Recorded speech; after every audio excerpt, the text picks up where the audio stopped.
Unparliamentary बोला गया है। ये देखकर और उन सारे शब्दों की सूची पढ़कर ये लगता है कि सरकार बखूबी जानती है कि उनके काम को कौन से शब्द परिभाषित करते हैं। ये देखकर लगता है कि सरकार बखूबी जानती है कि उनकी क्या क्या खूबियां हैं। और एक ऐसी अजीब सी लिस्ट सामने आई है जिसमें जुमला जीवी कहना अनपार्लियामेंट्री हो गया है, लेकिन आंदोलन जीवी कहना अनपार्लियामेंट्री नहीं हुआ।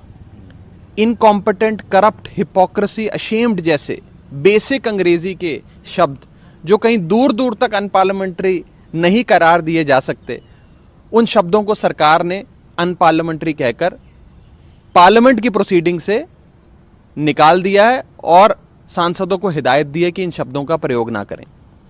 अब तो कुछ इस प्रकार का आलम है कि हम इन शब्दों के विरोध में इस गैग ऑर्डर को सरकार की तानाशाही भी नहीं कह सकते, क्योंकि शब्द तानाशाही भी इस अनपार्लियामेंट्री लैंग्वेज की लिस्ट में सरकार ने जोड़ दिया है।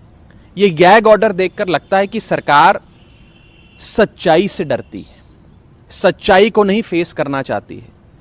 और जैसे एक बदसूरत व्यक्ति शीशे पे ब्लेम करता है, शीशे पे सारा कसूर ठहराता है, उसी तरीके से लगता है कि यह सरकार सच्चाई का सामना नहीं करना चाहती है, सांसदों की भाषा पर ब्लेम ठोक रही है।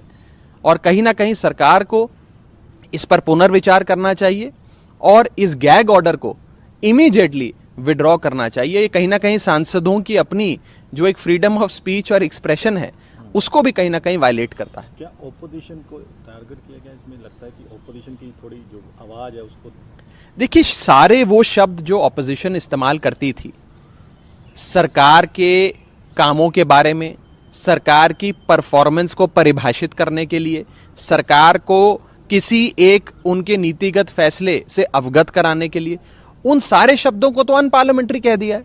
अब आप उन शब्दों का ही प्रयोग नहीं कर सकते, तो इससे बड़ा अनपार्लियामेंट्री एक्ट नहीं हो सकता। मैं कहूंगा कि ये जो अनपार्लियामेंट्री शब्दों की लिस्ट निकाली है, ये अपने आप में, ये जो एक्ट है, ये अपने आप में एक अनपार्लियामेंट्री एक्ट है, अनपार्डनेबल एक्ट है, और सरकार को इस पर पुनर्विचार करना चाहिए और इस लिस्ट को वापस लेना चाहिए।